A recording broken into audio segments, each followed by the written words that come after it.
is the insanitary conditions. Now, I'm sure that you've been in town for a while. You go to town, you drive around town. What do you make of the situation out there when it comes to sanitation?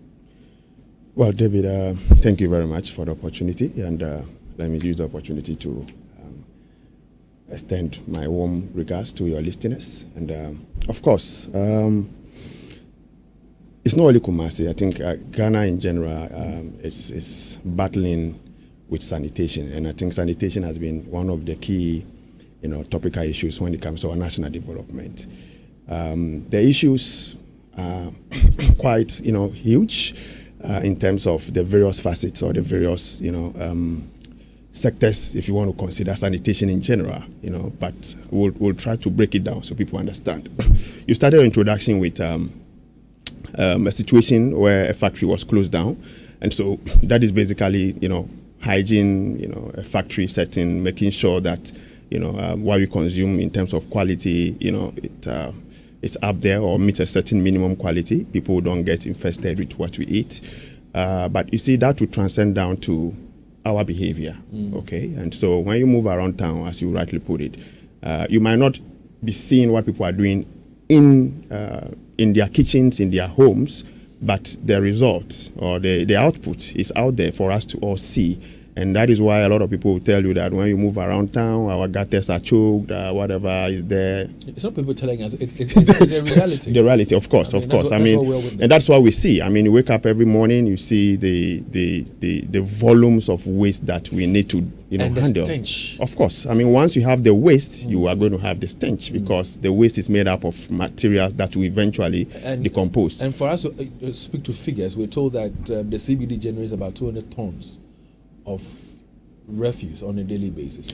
Greater Kumasi generates about 2,000 tons of waste. Yes. So that's a daily, the daily volumes of waste that we generate. And, it's a lifestyle thing. Normally we say that because it's humans that, deal with waste or produce this waste, the solution to it, we have the engineering solutions. I mean, we'll go into that. But you see, we also need to start with the behavior of people, the mindset of people. How do we get people to understand that their actions actually result in what we see? What you don't like is actually, okay, let me put it this way. So what you are seeing is the result of what you are doing. And so if you really want to stop or, prevent what we are seeing, then we need to change our mindset somehow, to be able to deal with the situation. Then the residuals, what we cannot really deal with as people, then engineering comes in. If we throw everything out to, engineering or finding solutions to them without the behavioral or the mindset change, it becomes a challenge. Okay, so I like how you put it, that we need to have a mindset change. Yeah. And for us here at Love 99.5, and of course for the multimedia group, it's our intention not to relent on this. Yes. Because listen, the things that we ingest through our nostrils and through our mouth cannot be, fathomed. And so, yes, we will not relent on this effort to continue with education and sensitization. Yeah. We're getting the supports and the pledges from powers that be that they themselves are also going to go all out to enforce the bylaws. But when it comes to the structural defects and the engineering issues, then you'd come in and tell us what we need to do. And that's why we've invited you. Beautiful. But how concerned are you, on this matter, looking at the filth around us? Dave, I'd like to thank you for the opportunity and also to say hello to all our listeners. I think that it's very problematic for us, even as a country, to have this kind of issues. Elsewhere, waste has become a resource, that people are actually turning into opportunities. In fact, to the extent that some countries are even importing waste as we speak. But not is it when you say the important waste, is it Yes. any waste at all, or there's some particular targeted waste that they're importing? Depending on what they intend to do. For example, if and most of them are importing waste for power generation. Yeah. So they need more waste to be able to produce the power, and they themselves have managed to get people to understand how to deal with the waste, and they are channeling it elsewhere to the point that they need extra. So if from where I sit, if I look at what is happening elsewhere, then there's the need to be worried about what it is that we have. And that is why we believe that perhaps we should take, in addition to the behavioral activities, we should also pay a little more attention to our engineering. And then one key thing also would have to be with enforcement. That's why I'm happy that at least some action is being taken. But we see this all the time, but the trouble is that it doesn't last. The sustainability of it. It doesn't appear sustainable. So we would have to find ways to deal with that aspect. So also. apart from the sensitization, the education, the awareness creation, and of course the enforcement, how does engineering come into play here to help us fix our problem? Because yesterday when we were speaking on the phone lines, what you said to me was that engineering has a solution to almost every problem. Now, one of the problems we're faced with as a nation has to do with the sanitation issue. And for our listeners out there, I would encourage you to join us on Facebook on Love in the Morning.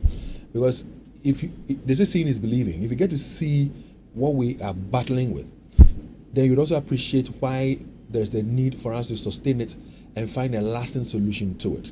So join us on Love in the Morning on Facebook, like, share, and drop comments as well. If you have any ideas on how we can fix the problem we have, the insanitary conditions we have, the conditions under which people are preparing food for you and I to eat, our children to eat, if you're concerned about it, speak out, profess solutions and ideas as to how you think we can resolve it so we can have a clean environment.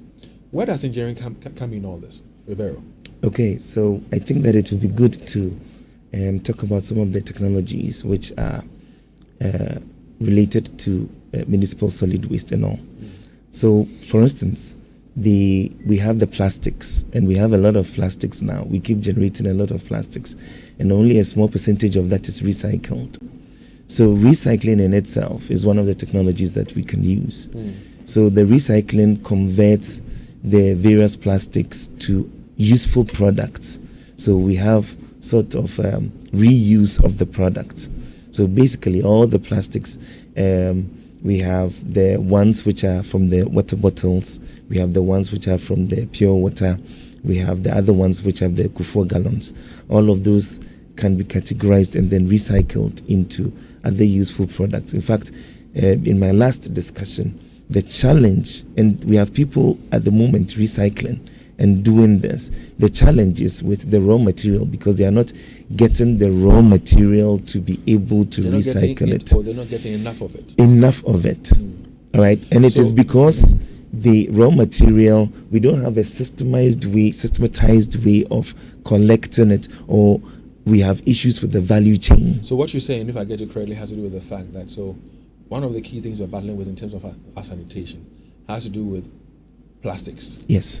And you realize that in some cases, when it rains, our bigger drains, you see plastics floating on the surface of the rainwater in the drains. Indeed. And you are saying that for us to be able to rid our city of, the filth of plastics, for example, recycling is the way to go. It is the way to go. And therefore, we need to be able to put together the plastics and use them for recycling. Because I know that some of the bottles and the Kufuor gallons, like you mentioned, are reproduced into chairs, plastic chairs, and plastic tables, and all that. Precisely. And what you're saying is that even some of the companies that are recycling these plastics are struggling to get the raw materials, as the plastics, to recycle them. Indeed. Why do you think that people, instead of, first of all, we have not done the appropriate segregations? Yes.